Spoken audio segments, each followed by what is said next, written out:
प्रभु की ये करुणा है, ये कृपा है उद्धव पर। अगर उद्धव को ब्रिज भगवान न भेजते तो उद्धव का पतन हो जाता, और उद्धव भी भगवान का अपना है, और भगवान ने घोषणा किया है न मे भक्तः प्रणश्यति, मैं अपने भक्तों का पतन नहीं होने देता हूं। भगवान ने कहा इसे ब्रिज भेज दूं जिससे ये पतन से बच जाए, अन्यथा तो जो ज्ञान का अहंकार इसमें आ गया है इससे मेरे उद्धव का पतन हो जाएगा, और तब लोग कहेंगे कि कृष्ण के लोगों का भी पतन होता है। भगवान की एक कृपा है उद्धव पर, वो उसे ब्रिज भेज रहे। वैसे भी बिना उनकी कृपा के ब्रिज कोई नहीं जा पाता है। आप जाते हो तो आप पर भी कृपा है तो जा पाते हो, कृपा ना हो तो तैयारी करते रहते हैं लोग। इस इतवार को जाएंगे तो समय नहीं, बोले अगले को चले जाएंगे, साल निकल जाता है लेकिन वृंदावन नहीं जा पाता। हमारे भक्त लोग कहते हैं इरादे रोज बनते हैं, इरादे रोज बनती हैं मगर वो मिटती जाती हैं। वही वृंदावन आते हैं जिन्हें राधे बुलाती हैं, वही वृंदावन आते हैं जिन्हें राधे बुलाती हैं। आधीश्वरी है ना ब्रज की, बिना उनके आज्ञा के प्रवेश कहाँ है ब्रज में, तो आदेश कर देती हैं, आपके अंतःकरण में बोल देती है क्या कर रहा है, आज इतवार है आजा, और बस आप भाग लेते हैं, चलो बिहारी जी का दर्शन कर आओ। उनके बुलाने पर भी ऐसा होता। तो ये उद्धव पर प्रभु की कृपा थी, और अब उद्धव तैयार हो, ठीक है चला जा। भगवान ने 3 पाती लिखा है मेरे भाई बहन। वो लोग बड़े भाग्यशाली हैं जिनके लिए भगवान पाती लिख रहा है। हमारे आपके लिए रिश्तेदार पाती नहीं लिखता, बाप के लिए बेटा नहीं लिखता, बेटा के लिए बाप नहीं लिखता, जाने दो। और वहां भगवान पाती लिख रहे, भाव की स्याही बनाई होगी प्रभु ने, प्रेम का कलम लिया होगा और नेत्र के आंसुओं में भाव की स्याही को घोला होगा, और अंतःकरण को ही शायद प्रभु ने कागज बनाया होगा। पाती लिखे। पहली पाती राधा ललितादि सभी गोपियों के नाम लिखी, दूसरी पाती अपने नटखट ग्वाल सखाओं के नाम लिख दिया। रोते रोते प्रभु ने पत्र लिखा,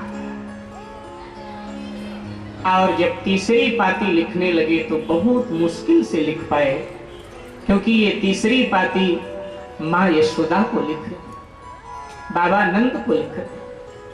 अब तो पाती का समय नहीं रहा, नहीं कोई पुत्र जब अपने माँ को पत्र लिखता था तो माँ का पूरा वात्सल्य ही मानो आंसू बन करके उमड़ पड़ता था जब कोई पुत्र अपने माँ को पाती लिखता था। प्रभु को उनका बचपना बार बार याद आया।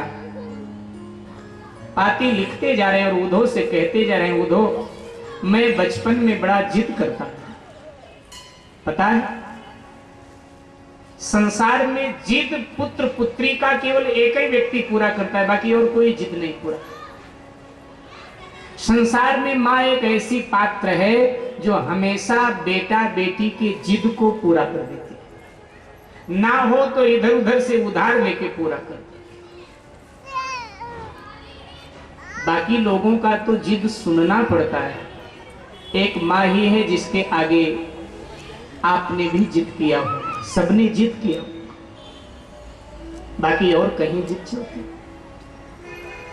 भगवान कहते हैं कि उद्धव मैं बचपन में बड़ा हठी था, अब मैं हठ बहुत करता था माँ के आगे, लेकिन प्रभु कहते हैं जो ही मांगो सोई देवे, मैंने जो मांगा माँ ने उसी समय वो मुझे दिया, चाहे कहीं से ला के दिया। ऐसी यशोदा माँ के नाम प्रभु पत्र। नंद बाबा यशोदा के नाम पाती लिखा, तीनों पत्र उद्धव को थमाया, और अब उद्धव जी को भगवान वस्त्र पहनाए, अपने वस्त्र बोले ये उतार। ये वही वस्त्र भगवान उद्धव को पहना रहे हैं जो वस्त्र मां यशोदा ने कभी भगवान को पहना करके विदा किया था। उन वस्त्रों को प्रभु ने संभाल करके रखा था कि हमारी माँ यशोदा ने अंतिम बार मुझे पहनाया था, इसलिए इन्हें मैं संभाल करके रखूंगा, संभाल के रख। उन वस्त्रों को प्रभु ने निकाला, उद्धव जी को पहनाने लगे और कहने लगे, उद्धव जैसे हमारी माँ यशोदा ने मुझे पहनाया था बस उसी ढंग से आज मैं तुझे पहना रहा हूं। पहले ऊपर से नीचे को गांठें गरखे में लगाई थी, तो प्रभु भी ऊपर से नीचे को गांठें लगाते जा रहे हैं। ऐसी हमारी माँ ने हमको पहनाया था, ऐसे हमारी तरफ देख रही थी और रो रही थी जब मुझे वस्त्र पहना रहे, वस्त्र पहना। और फिर वो मयूर मुकुट जो प्रभु स्वयं पहनते हैं, वो मयूर मुकुट आज उतार कर अपने सर से उद्धव के सर पे रख दिया और कहा कि उद्धव ये मयूर मुकुट कभी राधा जी ने मुझे पहनाया था, तब से अब तक मैं यही मुकुट पहनता हूं और आगे भी मैं यही पहनूंगा। केवल कुछ दिन के लिए मैं तुझे दे रहा हूं, ब्रज से होके आया, फिर मैं ले लूं। वही मुकुट पहना दिया उद्धव को। और अब प्रथारूढ़ हुए उद्धव जी। भगवान कहते हैं एक एक संदेशा कहना, मैया से बाबा से प्रणाम कहना, मैया के हाथ का कुछ प्रसाद जरूर लाना आता। और अब उद्धव जी प्रथारूढ़ बागडोर घोड़ों की संभाली है, रथ सरपट ब्रिज की ओर दौड़ चढ़ा है, पीछे पीछे भगवान भी पागलों की भांति दौड़ रहे। उद्धव भैया मैया से प्रणाम कह देना, एक एक संदेशा कहना।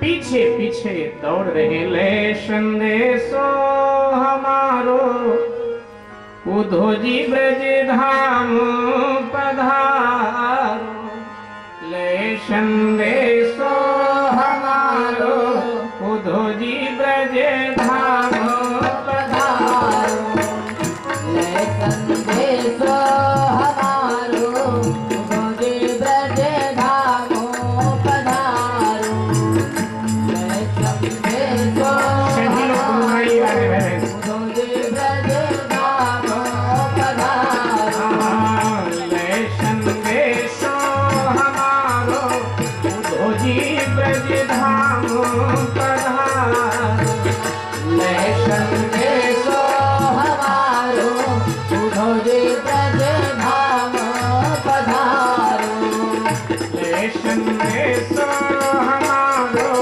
उद्धव जी ब्रज धाम पधारो, ले संदेशो हमारो उद्धव जी ब्रज धाम पधारो, मैया से कहना कन्हैया तेरा रोवे,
नाथ कियो बंसी वारो उधो जी ब्रज धाम पधारो। राधे कियो बंसीवारो उधो जी ब्रज धाम पधारो। ले संदेशो हमारो उधो जी ब्रज धाम पधारो। ले संदेशो हमारो उधो जी ब्रज धाम पधारो। ले संदेशो हमारो उधो जी ब्रज धाम पधारो। ले संदेशो हमारो उधो जी ब्रज धाम पधारो।